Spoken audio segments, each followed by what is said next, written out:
Salut tout le monde, en ce jour de 11 septembre 2023, on fête aujourd'hui les 22e anniversaire des attentats. Je meurs avec l'honneur. Si ce début de vidéo vous dit quelque chose, c'est normal, c'est parce que la dernière vidéo de cuisine que l'on avait fait, je l'avais commencé de la même manière il y a 2 ans.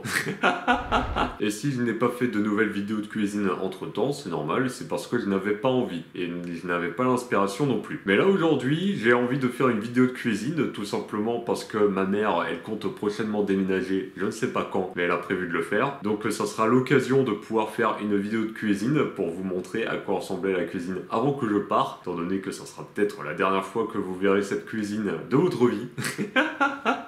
Mais pour cette recette de cuisine, je vais vous faire une recette de cuisine de sauce pesto végétale que j'ai appris dans les cours de cuisine avec Jean-Noël Mottet. Étant donné que j'ai fait beaucoup de recettes avec lui à Saint-Brieuc-des-Ifs, je vais donc vous montrer qu'est-ce que j'ai appris pendant ces cours de cuisine. Enfin bref, trêve de bavardage, allons maintenant manger, enfin avant on va préparer à manger surtout.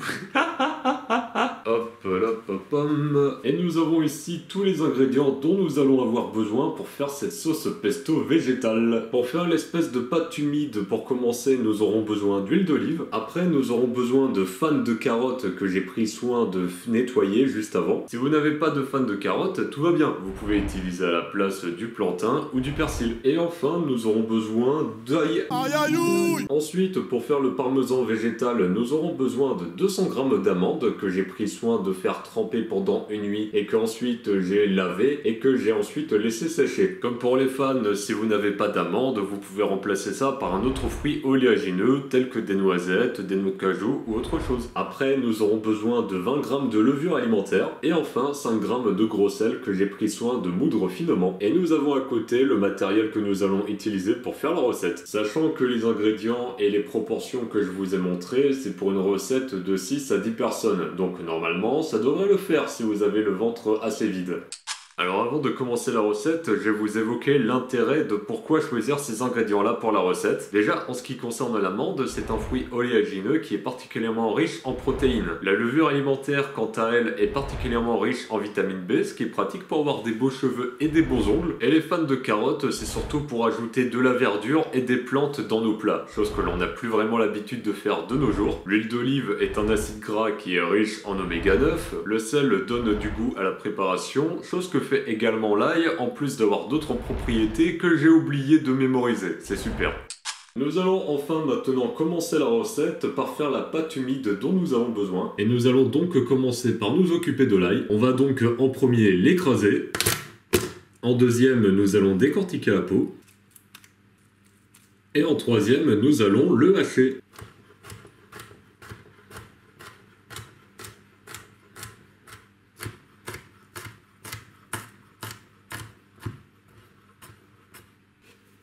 Et nous allons mettre les morceaux d'ail dans le récipient.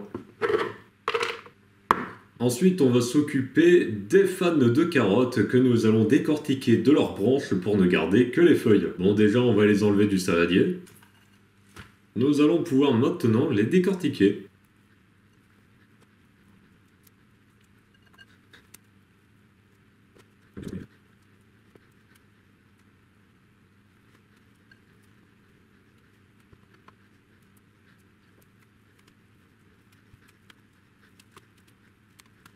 Et maintenant que nous avons décortiqué les fans de carottes bien comme il faut, nous allons pouvoir découper toutes les feuilles qu'il reste.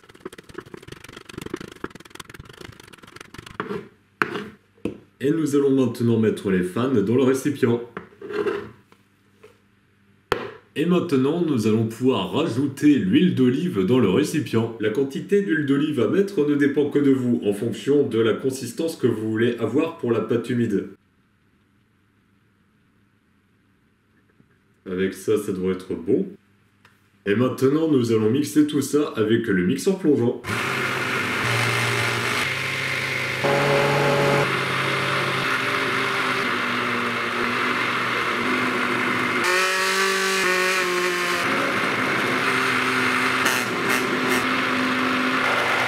Comme ça doit être bon. Et voilà donc le résultat que nous avons actuellement. Bon, actuellement ça ressemble un petit peu à rien, mais je vous rassure, quand ça sera mixé avec le parmesan végétal, ça aura une bien meilleure tête. Mais c'est pour cette raison-là que j'avais haché un peu avant de le mettre dans le mixeur plongeant afin de soulager un peu de boulot qu'il pourrait y avoir. Mais maintenant que cela est fait, nous allons pouvoir passer à la préparation du parmesan végétal. Parce que pour ceux qui ne connaissent pas la recette de la sauce pesto, normalement dans cette recette il est censé avoir du fromage, chose qui n'est pas le cas dans cette recette là. Nous allons donc maintenant nous occuper de ça. Après avoir nettoyé le plan de travail, nous allons pouvoir maintenant focaliser sur le parmesan végétal. Cela dit, au lieu de directement mettre tous les ingrédients dans le robot mixeur, nous allons mettre tous les ingrédients dans ce saladier là, pour ensuite mettre une partie de cette portion dans le robot mixeur. Vous pouvez comparer la différence de taille qu'il y a entre les deux récipients, mais il faut bien comprendre qu'il y a beaucoup d'ingrédients pour le robot mixeur. Et ceux parmi vous qui ont une bonne mémoire l'auraient remarqué, mais ce n'est pas le même robot mixeur que celui que j'ai utilisé par le passé. C'est normal, c'est parce que celui que j'avais avant a rendu l'âme, de par le fait que je mettais de trop grosses quantités à l'intérieur. Donc dans l'optique d'apprendre de ces erreurs, nous allons y aller petit à petit pour cette partie de la recette. On commence donc par mettre les amandes dans le saladier. Ensuite la levure alimentaire. Et enfin le sel. Et maintenant nous allons mélanger tout ça avec nos mains. L'intérêt de mélanger directement avec nos mains permet d'avoir un contact bien plus intime avec les aliments.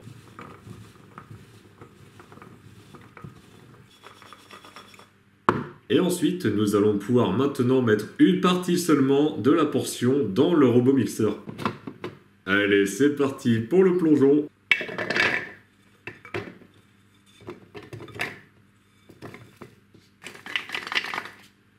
Ouais, il y a peut-être un petit peu trop d'ingrédients à l'intérieur, mais on va quand même faire avec. Et maintenant, on mixe tout ça.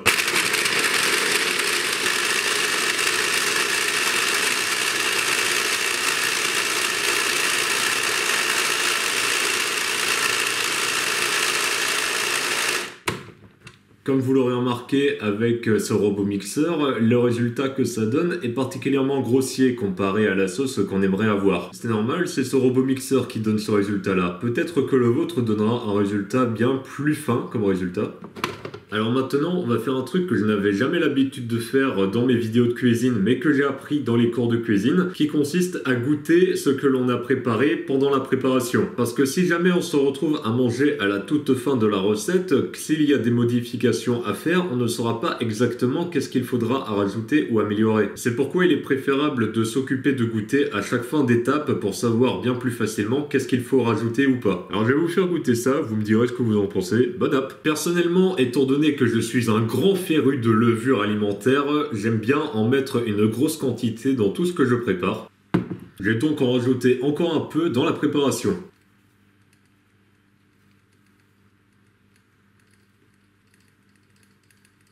Enfin, j'ai dit un peu, mais j'ai dû mettre une bien plus grosse quantité que les quantités initiales. Et maintenant, on fait un remix de tout ça. Le caméscope, il ne fait que bouger pendant que je mixe. Allez, on va partir du principe que le résultat est bon. Vous pouvez donc voir à quoi ressemble le résultat actuellement. Et je vais de nouveau vous faire goûter ça. Allez, miam miam. Le résultat, il est un petit peu mieux au niveau de la levure alimentaire, mais il faudrait peut-être rajouter un peu plus de sel, cela dit. Concernant la préparation du robot actuel, nous allons le mettre dans un autre récipient dans lequel on mélangera le parmesan végétal et la pâte humide. Allez, on verse tout ça à l'intérieur. Et nous mettons tout le reste de la préparation restante dans le robot. Mais en rajoutant un peu de sel cette fois-ci pour donner un petit peu plus de goût à la préparation. Et on fait de nouveau décaler le caméscope.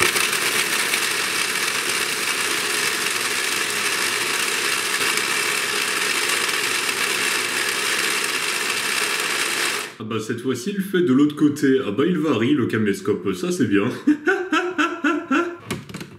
On va de nouveau goûter pour voir ce qu'il en est du résultat actuel. Allez, je vous redonne à manger, bon appétit. Ouais, quoique j'ai l'impression d'avoir mis un petit peu trop de sel cette fois-ci. Mais après, quand je remélangerai cette portion actuelle avec l'autre portion de parmesan végétal, le goût sera un petit peu plus atténué. Nous allons mettre enfin tout le reste du parmesan dans le saladier. Alors maintenant que je viens d'y penser, nous n'avons pas goûté la pâte humide que nous avions préparée avec les fans et l'huile d'olive. C'était une erreur de ma part et pour compenser, je vais goûter ça pour vous. Au niveau de l'ail, on est bon, le goût est particulièrement fort. Il y a le côté gras et humide de l'huile d'olive que l'on perçoit vraiment facilement. Et il y a le goût de la fan qui est là également, donc tout est bon. Incroyable, nous allons utiliser le petit trépied du bureau pour faire la suite de la recette. Je n'ai jamais eu l'occasion d'utiliser ce mini trépied, donc ça va être le moment pour vous de le voir à l'action. Enfin non, vous pouvez pas le voir vu qu'il est déjà en train de filmer. Nous allons donc mettre la pâte humide dans le parmesan végétal. Get sexy. Et nous allons enfin mélanger la pâte humide avec le parmesan végétal.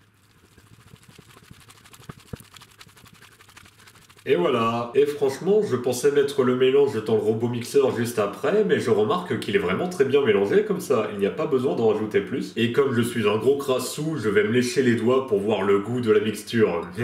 Après m'être nettoyé les mains, je peux vous le dire, le résultat il est vraiment super bon. Mais si on veut vraiment s'attarder dans les détails, je dirais que j'ai juste un petit peu trop mis de sel. Et pour les détails visuels, je me dis que j'aurais peut-être pu rajouter un petit peu plus de fan dans la pâte humide, ce qui aurait rajouté un petit peu plus de vert dans le résultat, étant donné que l'on arrive tout de même à percevoir le blanc de l'amande. Mais en dehors de ces petits détails, le résultat reste tout de même très bon.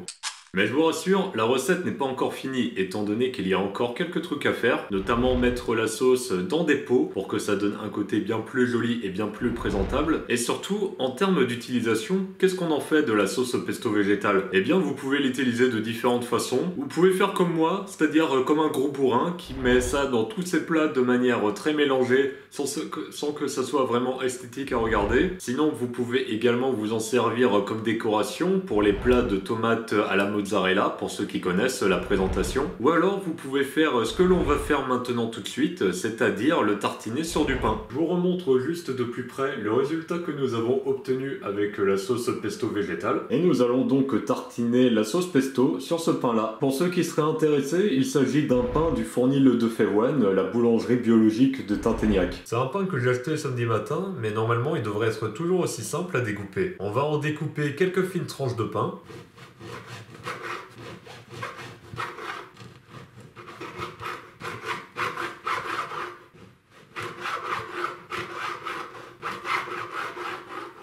Ma foi, on a découpé la moitié du pain, ça va être suffisant pour faire la présentation que nous voulons faire. On se rapproche bientôt de la fin, on va tartiner la sauce pesto sur les tartines de pain.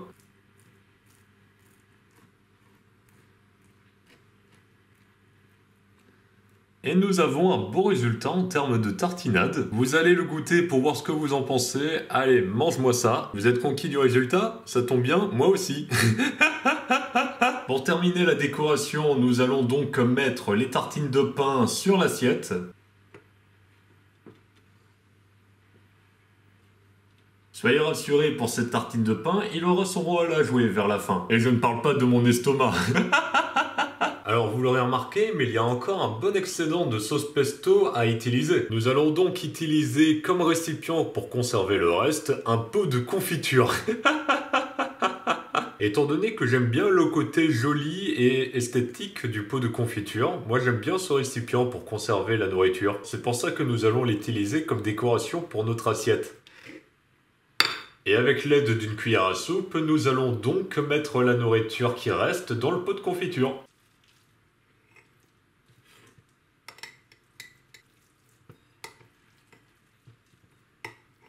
Voilà, on y va petit à petit. Ça va permettre de garder l'assiette un minimum propre. Il commence à manquer de place, c'est tranquille, on tasse dans le pot de confiture pour qu'il y ait encore plus de place.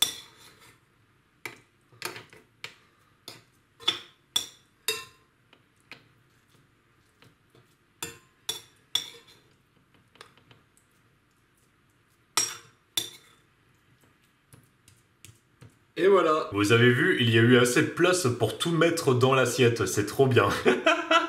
Et voilà, nous avons une belle décoration d'assiettes pour notre recette. Et maintenant, il ne manque plus que la cerise sur le gâteau. Paf. Enfin là, ce n'est pas une cerise sur le gâteau, là c'est plutôt le pain sur la confiture. Enfin non, le pot de confiture. Ah Antoine.